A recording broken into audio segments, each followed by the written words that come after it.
جہاں مقدر کے فیصلے تمہارے اگینسٹ ہونے لگتے ہیں وہاں اللہ تمہارے لیے دعاؤں کی گنجائش نکال دیتا ہے۔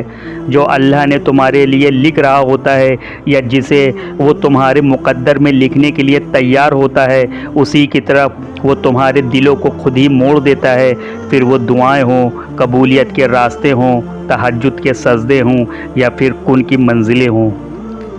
رکاوٹیں تمہیں مایوس کرنے کے لیے نہیں، تمہارا ایمان مضبوط کرنے کے لیے آتی ہیں تاکہ تم ہر حال میں توکل کرنا سیکھ سکو، اور جب تم ایسا بے خوف یقین رکھنا سیکھ جاتے ہو تو اللہ ان وسیلوں سے دعائیں قبول کرتا ہے جہاں سے کسی نے بھی سوچا نہیں ہوتا، تم نے بھی نہیں۔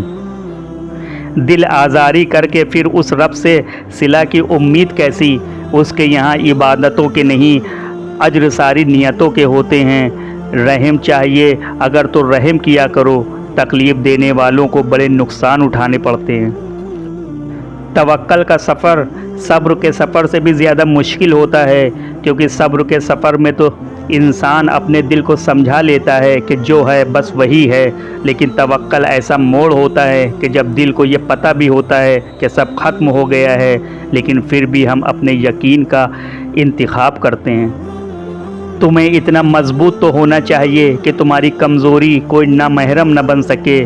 تمہیں اللہ پر اتنا بھروسہ تو ہونا چاہیے کہ جب وہ کسی کی حقیقت تم پہ کھول دے تو تم اللہ کے لکھے نصیب کو کوسنے کے بجائے اللہ کا شکر ادا کرو۔ غلط لوگوں سے محبت ہی تمہیں اللہ کی محبت تک لے جاتی ہے، اور جب تم اللہ کی محبت تک پہنچ جاتے ہو تب اللہ تمہیں اس انسان سے نوازتا ہے جس سے اللہ محبت کرتا ہے اور جو تم سے محبت کرتا ہے، اور اللہ کی پسند تو کبھی بھی معمولی نہیں ہو سکتی۔ جو آپ کے 99 اچھے کاموں کو بھول کر آپ کی ایک غلطی کو پکڑ لے اسے انسان کہتے ہیں، اور جو آپ کے 99 غلطیوں کو بھول کر آپ کے ایک اچھے کام کو قبول کرتا ہے اسے رحمان کہتے ہیں۔ عجیب دستور ہے صاحب، جب خود پر کوئی مصیبت آ پڑے تو کہتے ہیں کہ یہ تو آزمائش ہے، اور کسی دوسرے پر مصیبت آ پڑے تو کہتے ہیں اس کے اعمال کی سزا ہے۔ اللہ سے دوستی کے بعد پھر ایک وقت تو ایسا عجیب آتا ہے کہ جب تنہائی سے ڈر نہیں لگتا، اکیلے رہنا برا نہیں لگتا، آنکھوں میں سے لوگوں کی وجہ سے آنسو نہیں گرتے، ہونٹوں پر ہر وقت مسکراہٹ رہتی ہے، ہم سے کوئی بات کرے یا نہ کرے دل ہر وقت مطمئن رہتا ہے۔ رسول اللہ صلی اللہ تعالیٰ علیہ وسلم نے فرمایا کہ قیامت کے دن اللہ کے عرش کے سائے کے علاوہ کوئی سایہ نہیں ہوگا مگر 7 لوگ اللہ کے عرش کے سائے میں ہوں گے۔ پہلا، اپنی حکومت میں انصاف کرنے والا بادشاہ۔ دوسرا، ایسا جوان جس کی جوانی اللہ کی عبادت میں خرچ ہوئی ہو۔ تیسرا، ایسا آدمی جس کا دل مسجد میں لگا رہتا ہو۔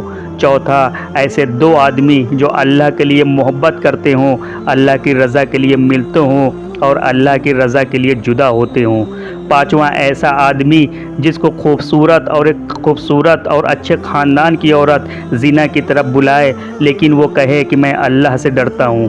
چھٹا، وہ آدمی جو اللہ کے راستے میں خرچ کرتا ہو، یعنی کہ خیرات اور صدقہ اس طرح سے کہ اس کے دوسرے ہاتھ کو پتہ نہ چلے، یعنی دیتے وقت دکھاوا نہ کرے۔